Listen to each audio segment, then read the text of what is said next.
Third, जाऊंगा कैसे, strategy clear होनी चाहिए, प्लानिंग क्लियर होनी चाहिए। इसमें सबसे ज्यादा जरूरी बात यह है, उदास लोगों से दूर रहे। वो जो बार बार आपसे कहते हैं तू नहीं कर सकता, भाई तेरे बस की बात ही नहीं है, तेरे लिए मुमकिन ही नहीं है, ये काम तो कर ही नहीं सकता, तेरे बस की बात नहीं है, भाई ये मुमकिन तू कैसे कह सकता। ऐसे लोगों से हमेशा दूर रहें, हमेशा पॉजिटिव सोच रखें। मेरे आका सल्लल्लाहु अलैहि वसल्लम जब मदीनतुल मुनव्वरा हिजरत फरमाई ना, गैर मुस्लिमों ने भी इस बात का इतराफ किया, नबी करीम सल्लल्लाहु अलैहि वसल्लम पर कितने जुल्म हुए थे, लेकिन मेरे आका सल्लल्लाहु अलैहि वसल्लम का मदीनतुल मुनव्वरा का वो खुतबा याद रखें। मेरे आका सल्लल्लाहु अलैहि वसल्लम ने एक जुमला भी नेगेटिव नहीं फरमाया। मक्कातुल मुकर्रमा में क्या बीती, एक जुमला भी नहीं फरमाया, क्योंकि लीडर का काम यही होता है, वो पॉजिटिव एनर्जी देता है। मेरे आका सल्लल्लाहु अलैहि वसल्लम स्ट्रैटेजी दी, हम मदीनतुल मुनव्वरा आ चुके हैं, जो मक्कातुल मुकर्रमा में हुआ उसे भूल जाओ, अब मदीनतुल मुनव्वरा में हमारी नेक्स्ट प्लानिंग क्या है, नेक्स्ट स्ट्रैटेजी क्या है। माजी को भूल जाओ, फ्यूचर की प्लानिंग करो। उदास लोगों से दूर रहो जो बार बार तुम्हें कहते हैं तुम ये नहीं कर सकते, वो नहीं कर सकते। जब तुम्हें अपने कानों को तुमने बंद कर लिया उन लोगों के सामने जो कहते हैं तुम नहीं कर सकते, तुम दुनिया में कामयाब हो जाओगे। एक बहुत बड़ा ग्रुप था, उन पर कुछ लोग हमला कर रहे थे, तो उन्होंने एक दीवार को क्रॉस करना था, बहुत बुलंद दीवार थी, 10 बंदों का इंतखाब हुआ। उन्होंने कहा हम इस दीवार को क्रॉस करेंगे, ऊपर से जाके रस्सी फेंकेंगे। पीछे से सारे लोग कहते रहे वो ना जो इतनी ऊंची दीवार है, इतनी बुलंद दीवार है, इस दीवार को क्रॉस कर नामुमकिन है, इम्पॉसिबल है, इस दीवार को तुम क्रॉस नहीं कर सकते। 10 बंदे उस दीवार पर चढ़ते हैं उस दीवार को क्रॉस करने के लिए, लेकिन क्या होता है उन 10 में से सारे नाकाम हो जाते हैं। क्यों?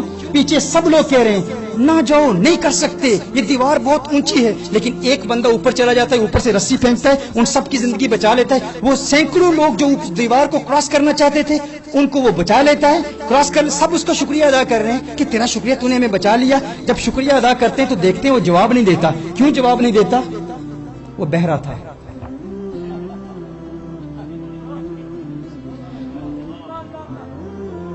सारे गिर गए, 10 बंदे थे दीवार क्रॉस करना चाहते थे, 9 नाकाम हो गए, वो एक बच गया। उसे आवाज ही नहीं आ रही थी, जो लोग कह रहे थे वो ना जा, कुछ नहीं कर सकता, ये नामुमकिन है, उसे आवाज नहीं आ रही थी, बहरा था, सुन ही नहीं पाता था, इसलिए वो कामयाब हो गया। तो ऐसे उदास लोगों से हमेशा दूर रहो जो बार बार कहते हैं you can't do it brother, this is not possible, it's impossible for you, you can't do it. जो लोग ये कहें, ऐसे लोगों से दूर रहें, पॉजिटिव लोगों के साथ रहें, अपनी स्ट्रैटेजी बिल्कुल क्लियर रखें और लोगों से इख्तिलाफ न करें, झगड़े न करें, हर बंदे को माफ करें, जो रास्ते में रुकावट खड़ी करता है उसको इग्नोर करें, इग्नोर पॉलिसी को इख्तियार करें।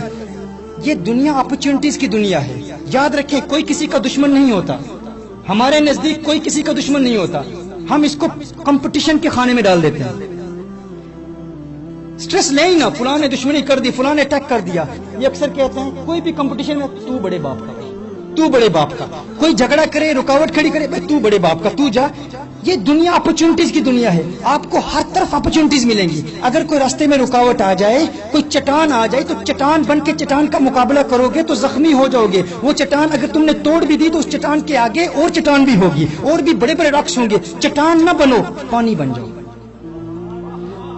पानी अपना रास्ता खुद तलाश कर लेता है, कभी दाएं कभी बाएं, कभी पीछे जाके, फिर प्रेशर आता है। जब कामयाबी का जज्बा हो तो इंसान को रास्ता मिल जाता है। इस दुनिया में बेशुमार अपॉर्चुनिटीज हैं। हुजूर अकरम सल्लल्लाहु अलैहि वसल्लम की इस तालीम पर अमल करते हुए चट्टान न बनो, पानी बन जाओ। हाँ, लेकिन जब दीन का मसला हो, वो हल्काए यारों तो बरेशम की तरह नरम, रज़्म हक को बातिल हो तो फौलाद है मोमिन। जब हुजूर की अजमत का मौका, ये अपनी जात के बारे में कह रहा हूँ, उस वक्त पानी बनना है, उस वक्त पानी बनना है। जाती मामलात के हवाले से किसी से झगड़ा नहीं करना, किसी से इख्तिलाफ नहीं करना, और कभी किसी जाहिल आमिल की बात नहीं सुनना। जादू को हम मानते हैं, भाई ये होता है, हम तस्लीम करते हैं, हम इसका इनकार नहीं करते, इस पर लेक्चर्स भी देते हैं, तावीज़ात को कुरान और सुन्नत से साबित भी करते हैं, लेकिन जाहिल आमिलों से अपने आप को बचा के रखो। What's the first point? जाना कहाँ है? What does that mean? Make your goal crystal clear. तैयार हो, बिल्कुल वाजे हो, लिख लो अपने गोल को, अपने मोबाइल की स्क्रीन पर लिख लो, अपने लैपटॉप पर लिख लो, आईने पर लिख लो। जिस आईने को हर रोज देखते हो, बार बार देखोगे तो यकीन पैदा होगा कि मैं इस गोल को अचीव कर लूंगा। जाना कहाँ है? दूसरा, जान कितनी है? तीसरा पॉइंट क्या है जी? जाऊंगा कैसे? स्ट्रैटेजी बहुत क्लियर हो। If you fail to plan then you planning to fail. Planning बिल्कुल वाजे हो। पॉइंट नंबर 4, जान लगा दूंगा। जब इंसान को अपने गोल से इतना प्यार हो जाता है जितना अपनी जिंदगी से प्यार है, इंसान को गोल मिल जाता है। انسان اچیو کر لیتا ہے، لیکن ہمارے ہاں ہمیں اپنا اور مقصد بڑا ہو، مقصد خدمت خلق کا ہو، مقصد کنزیومرزم نہ ہو، not to make money for the sake of making money. پیسہ کمانے کے لیے پیسہ کمانا نہیں ہے، خدمت خلق کے لیے، اور اس قدر محبت ہو کہ جتنی آپ کو اپنی جان سے محبت ہے آپ اپنے مقصد کو اچیو کر لیں گے. سیدنا عثمان غنی رضی اللہ تعالیٰ عنہ کے پاس ایک شخص آیا، حضور اکرم صلی اللہ علیہ وسلم کے پاس آیا، یا رسول اللہ صلی اللہ علیہ وسلم، آقا میری بیٹی کی شادی ہے، مدد کیجیے. حضور اکرم صلی اللہ علیہ وسلم نے ارشاد فرمایا عثمان غنی کے پاس چلے جاؤ. عثمان غنی رضی اللہ تعالیٰ عنہ کی بارگاہ میں حاضر ہوا، دیکھتا ہے کہ عثمان غنی رضی اللہ تعالیٰ عنہ اپنے خادم کو جھڑک رہے ہیں، ناراض ہو رہے ہیں اور فرما رہے ہیں کہ آج کھانے میں نمک زیادہ ڈال دیا ہے، تھوڑا کم ڈالتے تو کل کے لیے نمک بچ جاتا.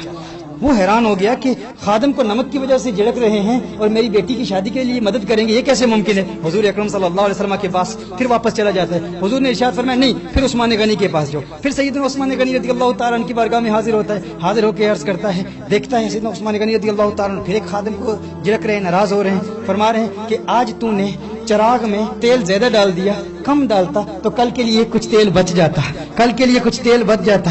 تو وہ حیران پھر کہ عثمان غنی رضی اللہ جو تیل پر اور نمک پر خادم کو جھڑک رہے ہیں یہ میری کیا مدد کریں گے. پھر حضور کی بارگاہ میں حاضر ہوا، نبی کریم صلی اللہ علیہ وسلم نے پھر واپس بھیج دیا. پھر عثمان غنی رضی اللہ تعالیٰ کی بارگاہ میں حاضر ہوا، ابھی وہ اپنے خادم سے کلام کرنے ہی والے تھے، فوراً کہنے لگا مجھے حضور اکرم صلی اللہ علیہ وسلم نے بھیجا ہے، مجھے آقا نے بھیجا ہے، میری بیٹی کی شادی کا مسئلہ ہے، مجھے مدد چاہیے. عثمان غنی رضی اللہ تعالیٰ فرماتے ہیں آقا نے بھیجا ہے، آؤ میرے ساتھ. دوسرے کمرے میں لے جاتے ہیں، وہ کمرہ بہت سارے سامان اور دولت سے بھرا ہوا ہے. فرمایا جا یہ سارا تیرا ہے، جو چاہتا ہے لے جا، جو چاہتا ہے لے جا.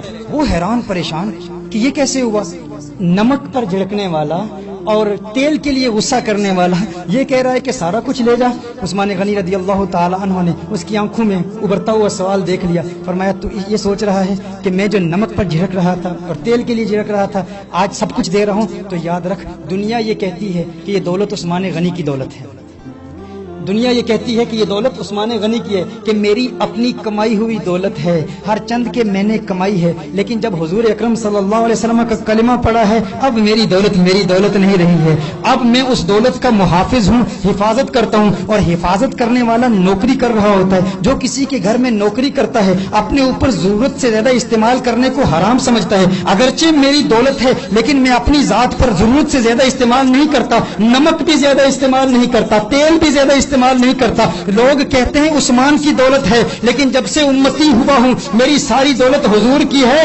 اپنے اوپر استعمال کرنے میں ہچکچاہٹ محسوس کرتا ہوں، لیکن تجھے تو بھیجا ہی مالک نے ہے، تجھے تو مالک نے بھیجا ہے، سب کچھ تیرا ہے. یہ ہماری سوچ ہو، یہ ہمارا نظریہ ہو تو خدا کی قسم اللہ تعالیٰ آپ کو دولت بھی دے گا.